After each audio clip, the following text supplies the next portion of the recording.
Radio K Pulpit Facebook page and join that conversation.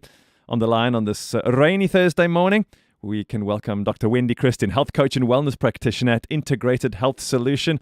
Good morning, Wendy. Whenever we chat, it always seems to be cold and wet and rainy. How are you doing? Good morning, Brad. Yes, that's very true, but I suppose it is winter, so we can't expect anything different. Yeah, chances are good. We'll connect on a wet Thursday morning. Wendy, my son and I have been kind of on this little, I don't even want to call it a reconnaissance. Wherever we go to the shop or wherever we go, we have a look and see how many of these fridges, branded fridges, we can spot shoved in sometimes in supermarkets in the most unusual places. Between the deli and the bakery, there was a small gap and they stuck a narrow little fridge in it full of energy drinks. When you see people in the queue at the supermarket, they've got 1 or 2 or 3 tins. It seems to be a bit of a craze. It definitely does. And I know I've been at the supermarket and I've looked for water, and you can't find water, but you can find energy drinks and all sorts of other things, which is, it is a little bit disappointing. So we definitely know what's being marketed out there. So the thing when it comes to, and you've used the word marketed, we end up, it's the thing that everybody seems to be drinking. It's a fad. It's a thing. We're not exactly sure why. We all feel tired. So this is probably going to help us. We didn't sleep more than enough. Stayed up binge-watching series. Only way we're going to make it, coffee and energy drinks. But that's not really a smart way to go about taking care of your health. No, it isn't. And if we think about the consequences of what they actually do, it does the opposite of what we're hoping. There are definitely going to be health consequences, especially if we are consuming them in large quantities. And some people are drinking more than one a day, but even one a day is potentially too much. So I think we do need to look at what is going on, what does it do to our bodies, and what would be alternatives. So just tell us straight out, are they bad? And if so, why? Well, in my opinion, they are bad, and they are harmful for several reasons. So I've got a couple that we can discuss here. But if we just think about their high caffeine content, some of them are very high in sugar, and the mental and emotional effects that they have on us, there are fairly good reasons for us to be thinking about whether we want to consume them or not. I've seen in the gym where I am daily, the high school boys that come in just after school finishes, they love them a tin of this and they're all standing together having it. But I've also seen they have one of these and then they also take some pre-workout powder. I'm just thinking this sounds to me like one caffeine high that is not doing your body any good. No. You might feel like it gives you a burst of energy, but it does create all sorts of other symptoms. So it overstimulates the nervous system. Obviously, there's a very high caffeine content in these drinks. Many of these energy drinks contain 200 to 300 milligrams of caffeine per serving. So that's the equivalent of 2 to 3 cups of coffee in one drink. So that's an incredible amount of caffeine in one go. And that overstimulation on the nervous system increases your heart rate, potentially your blood pressure as well. It can lead to anxiety and irritability. You mentioned the insomnia, and if we're not sleeping well already and you're taking energy drinks, you're potentially, exacerbating those symptoms. And then some people get heart rhythm disturbances, so you have heart palpitations, and it can trigger underlying heart conditions as well if you are overdoing it on the caffeine. There's not only caffeine in these energy drinks. What are some of those other stimulants we have to keep an eye out for? Well, some are not necessarily always labeled, but they're things like guarana, taurine, ginseng. So added to all of these caffeine products, you can have a much higher expression of those symptoms. Notice there are a number of them on the shelves that carry the sugar-free label. So now we're seeing some sugar-free and those with sugar. What do those levels look like? So if we're looking at those that contain sugar, they probably have about 20 to 30 grams or more of sugar per can. So that's more than in a can of Coca-Cola or, some of your other sugary drinks. And they obviously can lead to weight gain and obesity, your insulin resistance, your increased type 2 diabetes, and then obviously tooth decay. And if we're saying, well, I'll go for the sugar-free option, what is in that sugar-free option? Well, the sugar-free options will contain artificial sweeteners, and those can cause gut irritation symptoms. They also disrupt the signaling in the brain. We have discussed artificial sweeteners before in some of our podcasts, but basically, because they're non-nutritive sweeteners, your brain still thinks it's hungry, and so you can overeat. So all of these other things apply as well. So there can still be weight gain, there can still be obesity, and there can still be insulin resistance. So these energy drinks are going down the hatch because they want to be op en wakker. They're not sleeping well, so they need a little bit of a boost for the new day. But what are some of the other symptoms that energy drinks can cause in the midst of what you're hoping to achieve? A whole lot of other things seem to be happening. Yeah.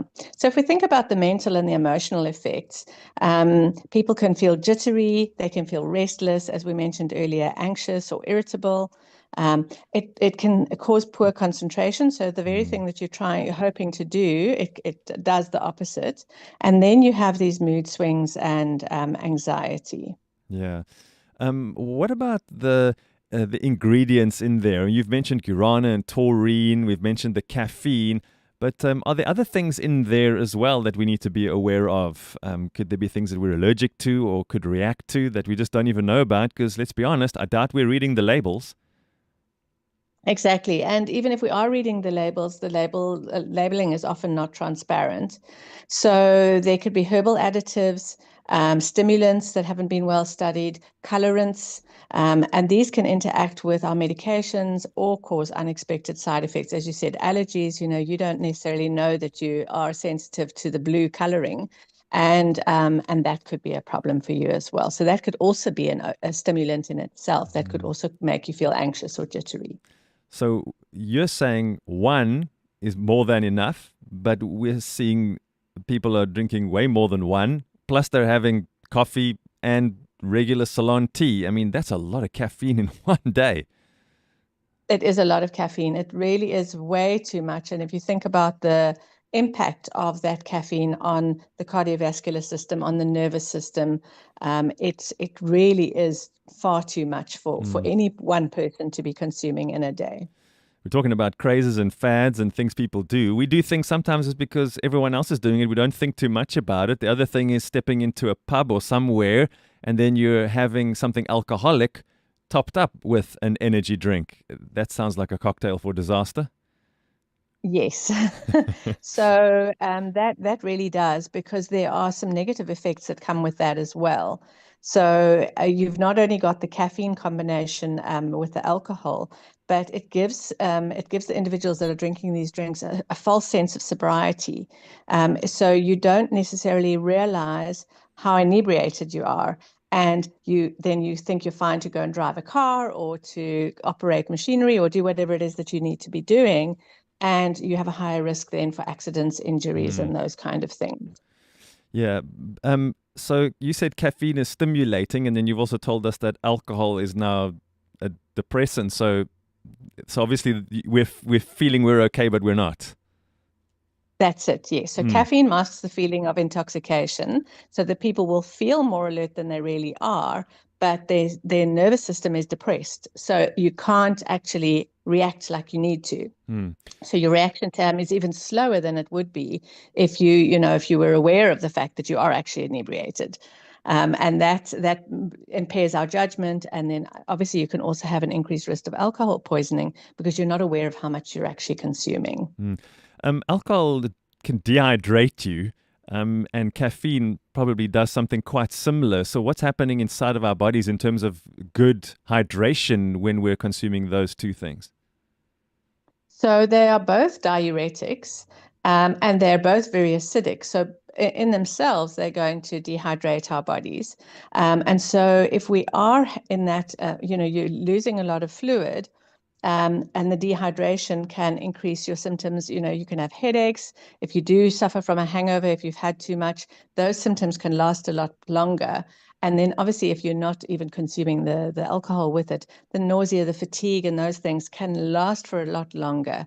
And especially if you are having them frequently, you can have these withdrawal symptoms as well, which can lead to headaches and nausea and fatigue as well. Just as we wrap up for today, we'll continue with our part 2 next week around safer alternatives to energy drinks.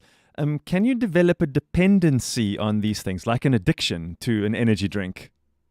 Yes, you absolutely can, because they give you the same sort of sense of, well, it gives you this buzz, if you like, or a high. And if you're having them often, caffeine is an addictive substance. And so you can get addicted to it. You can feel like, well, I actually cannot engage socially, or I can't enjoy a party if I'm not having this extra stimulant, or I can't go to the gym, or I can't get through my day. We definitely can get addicted to it. Yeah. Maybe we should look at sleep next after this and say, surely if we're sleeping, why do we need to wake up and say, give me a coffee, give me an energy drink? Surely we should have got everything we needed from our sleep. So maybe that's where we need to head next. Dr. Wendy, what do you say? Yeah, I think that's probably a good conversation to be having. Yeah, we got a part 2 of this coming up next week. Don't miss it. Energy drinks are not good for you. So you'll say, well, then what else must I have? We'll tell you. Come and join us again in a week. Massive thanks to Dr. Wendy Christen, health coach and wellness practitioner at Integrated Health Solution. Here's to a great Thursday. Thanks for everything, Wendy. Thanks, Brad. Have a great